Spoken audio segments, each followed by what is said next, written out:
The Celebration, written and read by Diane Hope.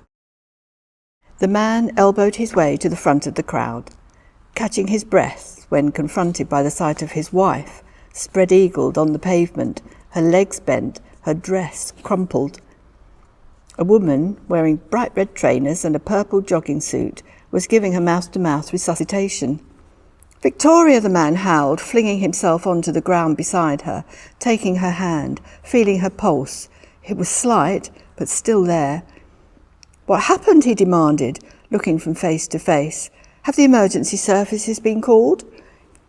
He was answered by the sound of sirens, and soon 2 paramedics pushed their way through the onlookers and took control. With quiet efficiency, they began attending to the woman, relaying information to their HQ through their radios as they carried out their examination. A light rain began to fall, and people raised umbrellas to shield the group from the elements. "I was only gone a moment," the man explained. "We'd had such a lovely meal. I was just settling the bill."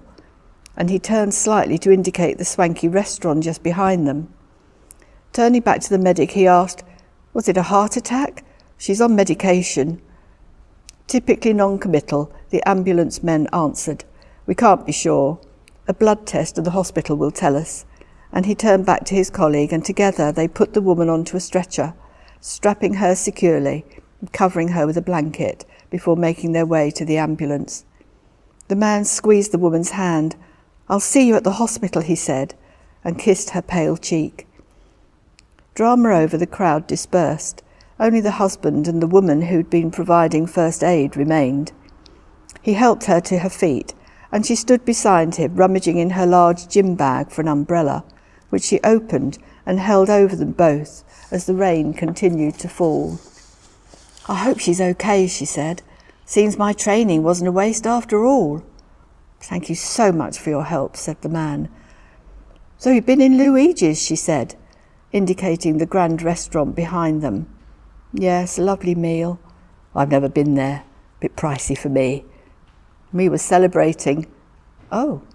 "Yes, had an unexpected inheritance. Looking forward to a bright future together." "Oh dear, what an awful end to a lovely lunch. I do hope she's okay and you get to enjoy your windfall." "I hope so," he said, taking her hand. "But I must go now and get to the hospital. Thank you so much for your help. She may owe her life to you." "Oh, I don't know about that," she said, and she turned and walked away, the rain pitter-pattering onto her umbrella. The man hesitated for a moment as the downpour increased. The weather had driven people away and the street was deserted. The only sound to be heard was tyres swishing along the road.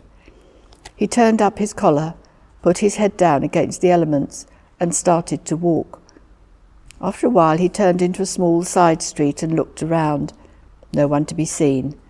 He took a small container out of his pocket, wiped it carefully with a handkerchief and dropped it into one of the overflowing bins lining the alleyway.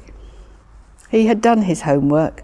Despite the efforts of the paramedics and the Good Samaritan, he was confident he had given her enough.